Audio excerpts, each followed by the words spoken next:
Hi guys, welcome back to my YouTube channel. This is my first official video with my camera, and let me tell you guys, it's the coolest thing ever. Like, wow, I own a camera and I have the screen here and I can actually see what I'm recording, although I tried to connect my camera to me. Anyway, let's not ramble. Although in today's video we're sort of going to be rambling, and we're going to be rambling about a book called Ties That Tether by Jane Igharo. So without further ado, let's get into what I think about this book.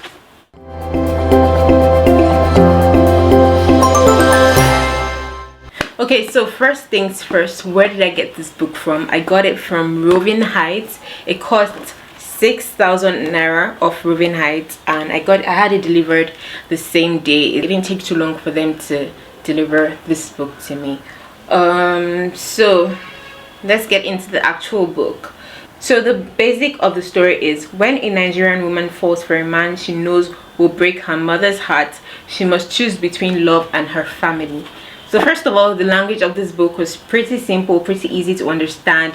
It made me remember sort of like these telenovelas, you know, kind of like My Heart Beats for Lula and Aurora Dem, but it's not like it's that cliche. It's not like it's like that, but it just reminded me of, you know, those soap operas I used to watch growing up. It was a really beautiful read. Language is pretty simple, easy to understand, and you know, it was easy to picture and imagine the things being described in the book, because the author used very vivid, I don't know if I should say vivid, but because we could relate to it, because I have, you know, the history of them, My Heart Beats for Lula them, it was easy to sort of place all the characters in place. It's a very beautiful rom-com novel, right? And yeah, let's get into the plot. The lead character is called Azere, right? And she's Nigerian. When she was 12 years old, she made a promise to her father on his deathbed that she would marry a Nigerian, specifically someone from her Edo culture. So going through her life, she always had that at the back of her mind. Her family migrated to Canada after her father died, and she streamlined the people she dated to Nigerians, you know, people from her tribe, knowing that nothing with anybody outside of that tribe would ever flourish, stuff like that.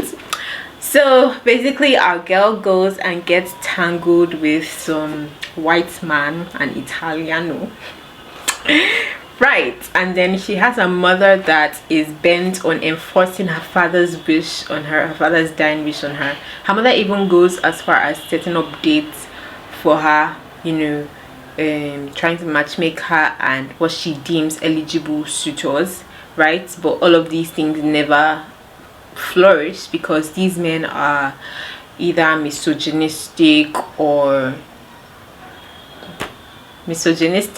pretty much. They're all looking for someone to cook and clean while they go out and work, someone who will ditch her career and sit down at home and be a housewife. And our dear Azere is a flourishing she works at an advertising firm, so she's doing pretty well for herself, and you know, she doesn't want to let all of that go.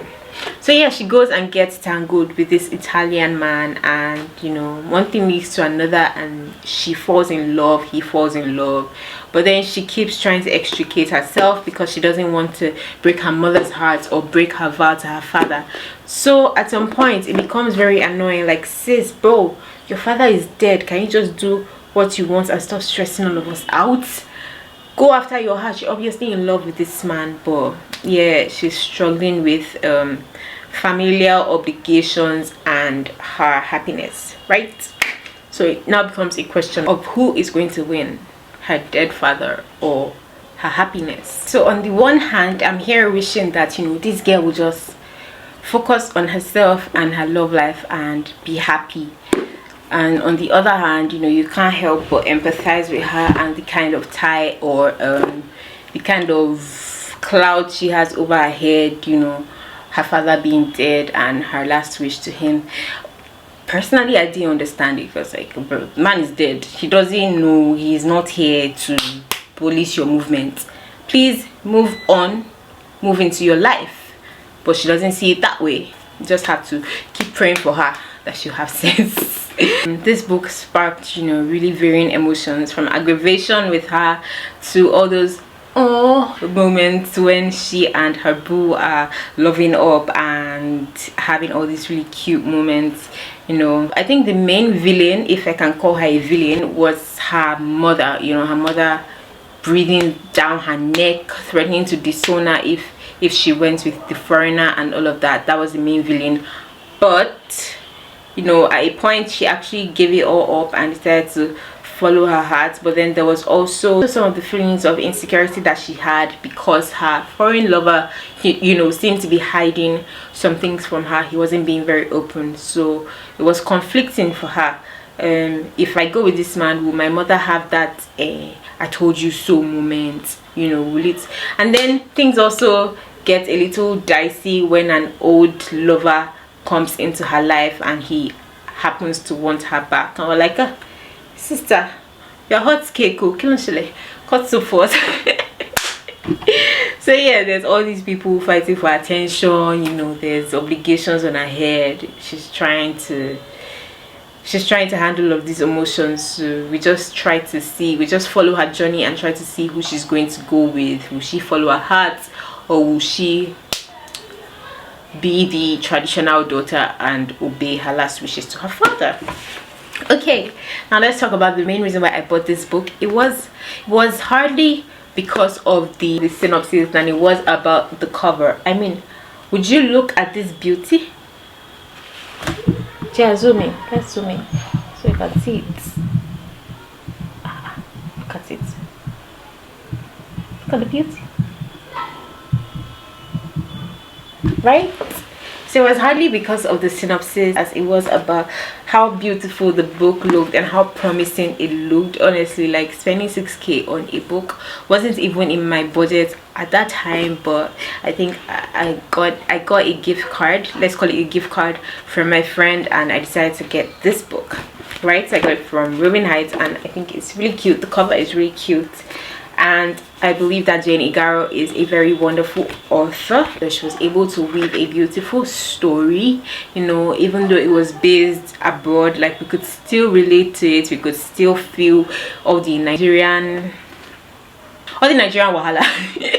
We could still see all the Nigerian wahala playing in the book. So yeah, that is this book. It's a very soft read, a very gentle read, outside of all the really heavy A Broken People's Playlist and Tomorrow Died Yesterday and Buried Beneath the Baobab Tree. All those heavy books I've been reading. This one is really lightweight.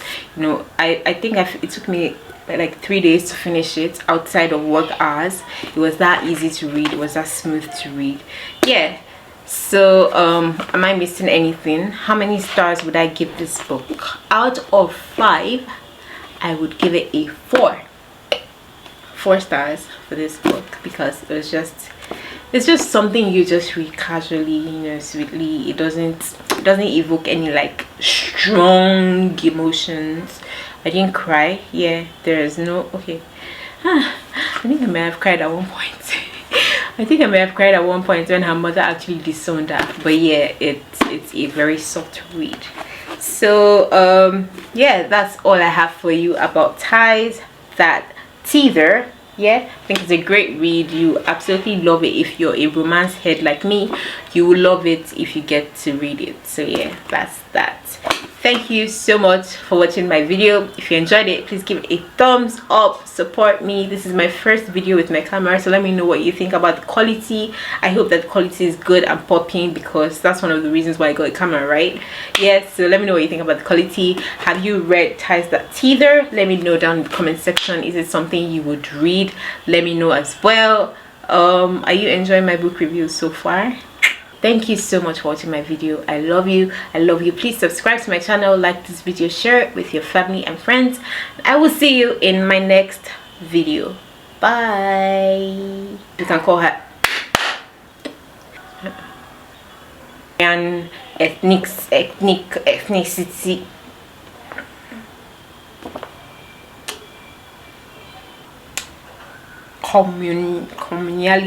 Community. Is this synopsis? Let me check for the meaning of synopsis. What's this now?